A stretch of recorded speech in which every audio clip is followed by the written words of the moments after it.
My father came to the United Kingdom at the age of 17 from Barbados.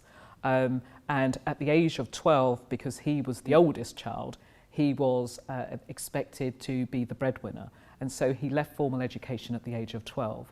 But he always said if he had had the opportunity to continue in education, he would have been in the legal profession. So my family, my grandparents and parents from the Caribbean, and they came to Britain, they say, in search of faith, hope and opportunity. I went to a comprehensive school having failed the selective exam, and we immigrated to America in 1985.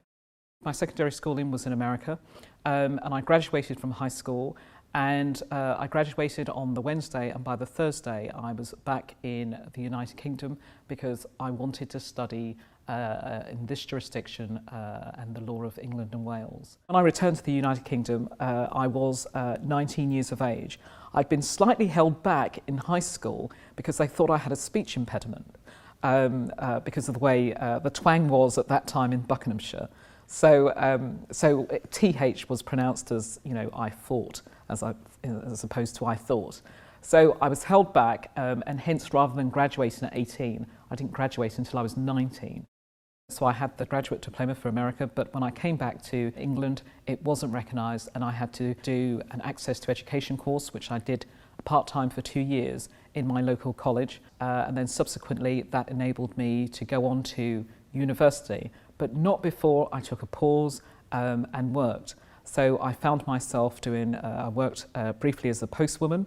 I then went on to work for British Rail, as they were then, and at that time I took myself and signed up for a part-time law degree starting in 1996.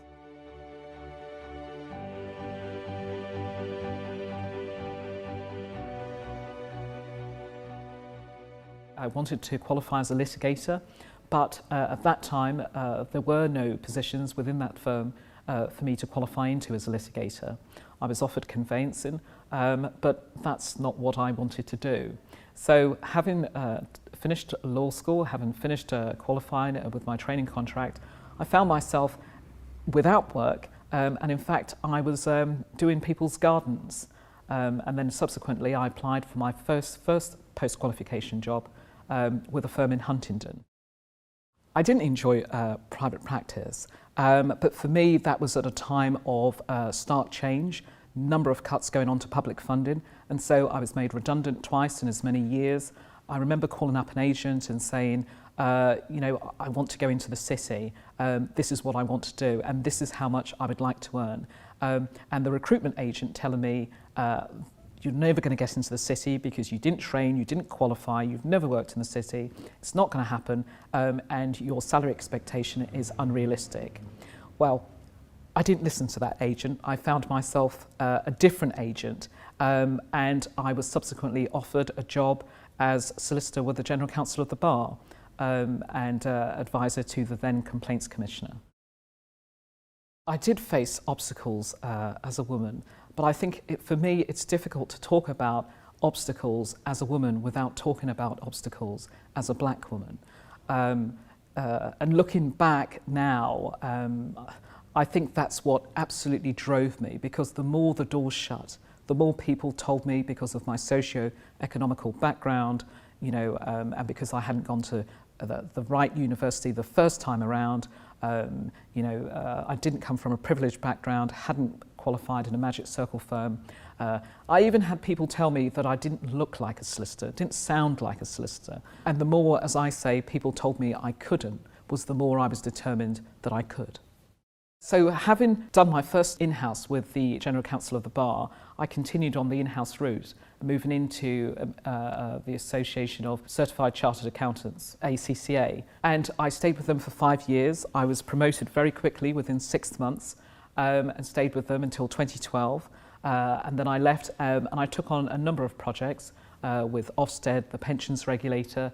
And then I took some time out to do some unpaid work. I was mindful that I was doing lots in London, but not so much in my local community. And I became chair of the Education Appeals Panel and Exclusion. Education is absolutely something that is key to my heart. and having failed the selective exam, I felt that I could make a contribution back in terms of seeing how the processes and procedures were currently being operated. And part of me sometimes still feels to say to parents that when they say, my child's life is over because they didn't pass or they haven't got into this school, to say, look at me, I didn't pass, but it hasn't stopped me achieving my dreams.